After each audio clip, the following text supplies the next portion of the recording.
Quick disclaimer. I'm not going to heal you today. I'm not unpacking any trauma. I'm not giving any advice. I'm just here to make you laugh because if we don't laugh at our families, we're all going to end up on Dateline. So welcome back to A Soul Shelter. Before anyone panics, today is not one of those episodes. It's been very heavy lately. Life's been heavy. The world's been heavy. And so we are clocking out of growing and healing emotional labor today. And there's no trauma, no lessons to learn, no fixing anyone. Today, we're just going to laugh. It's an emotional smoke break. It's emotional. So I'm going to just tell you little humor things that has happened to me. One time I was at Walmart with my daughter and we were walking through the tuna aisle and I was like, great, I hate tuna. She's like, since when? And I was like, well, you drain the can, it gets on your hands, you wash your hands, but to no avail, your hands still smell like tuna. You're like, well, I gotta continue because I'm hungry and, you just gotta continue. So you make your sandwich, you sit and eat, you enjoy your day. Later that day, you go to the bathroom and you're like, damn, do I need to douche or is this my tuna hand? My daughter's like, oh my God, Mom, did you just say that in public? I said, I did. There is a few people on the aisle. Some are smiling under their breath. Some are looking at me like I'm crazy. And there's someone stalking. She doesn't know what to do.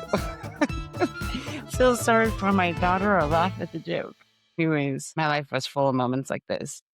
One time, my grandparents, they live on the same property as me. And so I was outside and they were driving by and Grandma rolls down the window and she yells, hey, do you know your grandpa's going to be 82 tomorrow? And I walk over to the car and I lean in and I said, that reminds me, I have a bone to pick with both of you. Because if the good die young, you guys weren't as good as you said you were. Grandpa was laughing. Grandma did not find this humorous, not one little bit. She was not amused. However, I was hysterical. There's another time sitting on Grandma's front porch and I was smoking a cigarette. She comes around the corner and she goes, is that a Camel White? I said, it is. And she's like, that's the worst cigarette you could smoke. I said who? And besides, Grandpa said if I was going to do something, to do it right the first time. Grandpa's like, you use everything against us. Every single thing. Because earlier that day, she had asked me why I started drinking coffee. And I said, well, Grandpa said not to drink coffee because it would stunt your growth. Well, then he started telling me I was getting too big for my britches and I had to do something. She just nodded her head with a shake and walked away. One time, Grandpa and I were sitting in the living room and I was bored. So I looked over at Grandpa and I said, hey, I'm whispering to you because I didn't want Grandma to hear me because she runs mine and Grandpa's fun.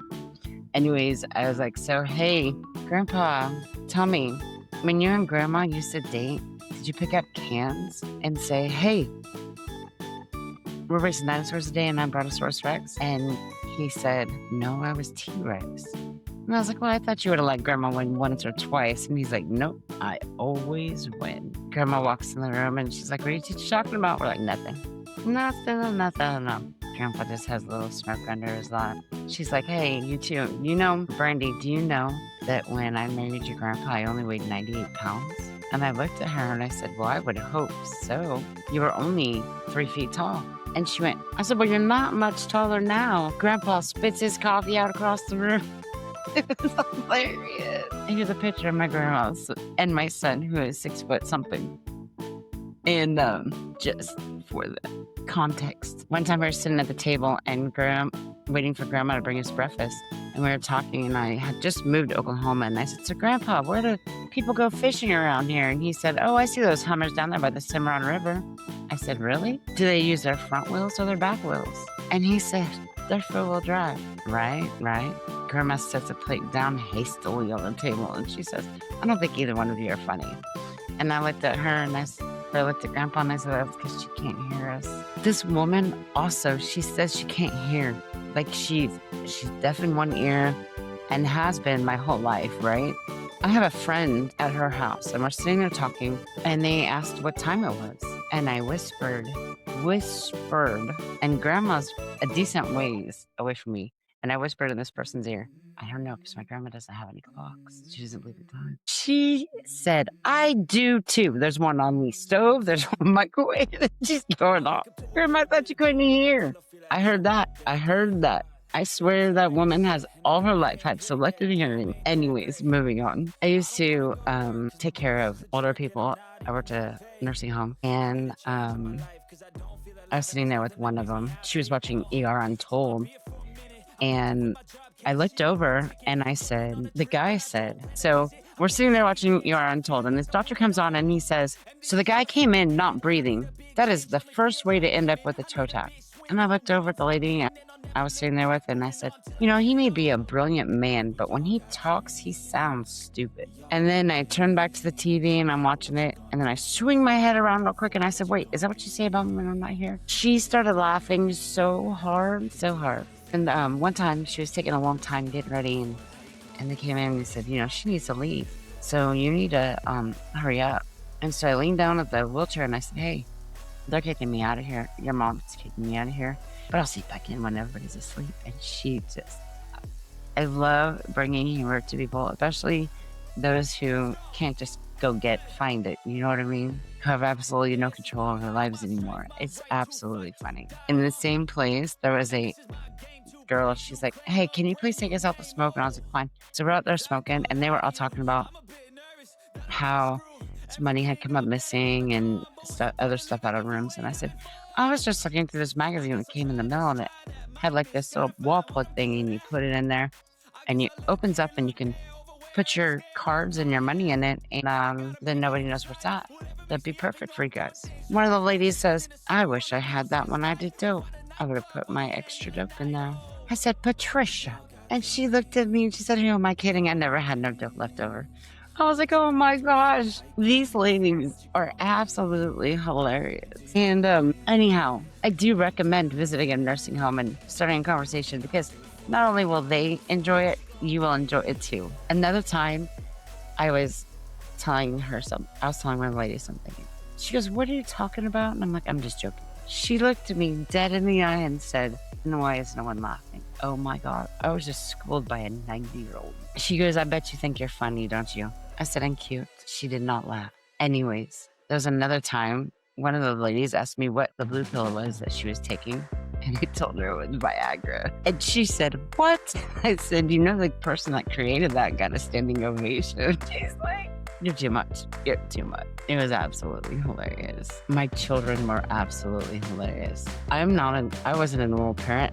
And you'll hear about that in some of these podcasts, the unusual punishments and the unusual way I handled things like bullying situations at school was not of the normal way a parent would go about things. But it solved the problem, and that's all that matters. Anyways, so my youngest daughter had asked my oldest daughter, hey, is it okay if I show your boyfriend my apps? And my oldest daughter was like, no, you cannot show my boyfriend your apps. And I just started freaking laughing. And they're like, Mom, why are you laughing?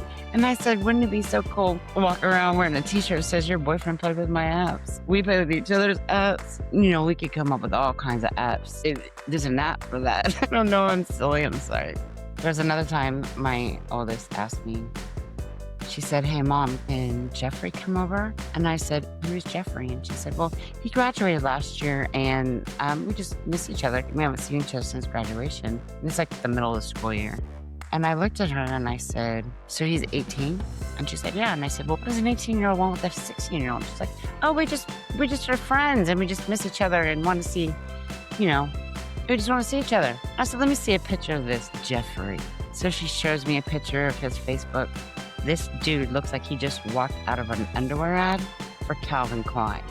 I looked at her and I said, there is not enough water in you to put that fire out. There is no way he is coming over here, because I am not going to be responsible for anyone going home pregnant, including my own children.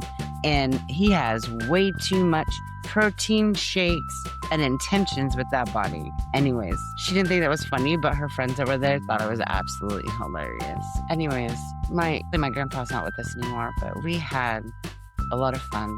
And my youngest daughter's not with us anymore, and we also had a lot of fun. And I am just glad to be able to share these memories with you guys and these laughter moments, because I'm hoping that you find them as funny as I did.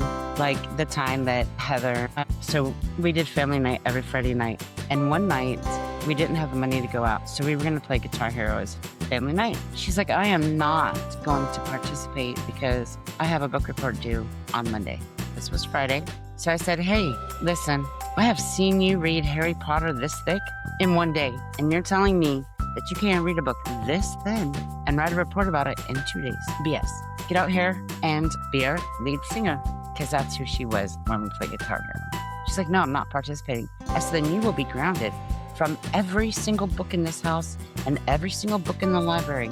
She's like, then I'm going to tell my teacher I couldn't do my report because you grounded me from books. I said, you go ahead and you tell your teacher that, because who's going to believe you? You were grounded from books for not playing Guitar Hero? They'd be like, don't you mean you were grounded from Guitar Hero for not reading books? No, it's like the dog ate the homework thing. That doesn't happen. Lots of things like this has happened. Like one time I was cleaning the kitchen and I hear her on repeat singing the same song over and over and over again. So I open the door and I tell her, if I hear this song one more time, I'm going to put a bullet in your radio. And she's like, well, I'm practicing for American Idol. I said, well, thank God you work at McDonald's. She's like, oh my God, Mom, you're supposed to support me. I said, I am supporting you.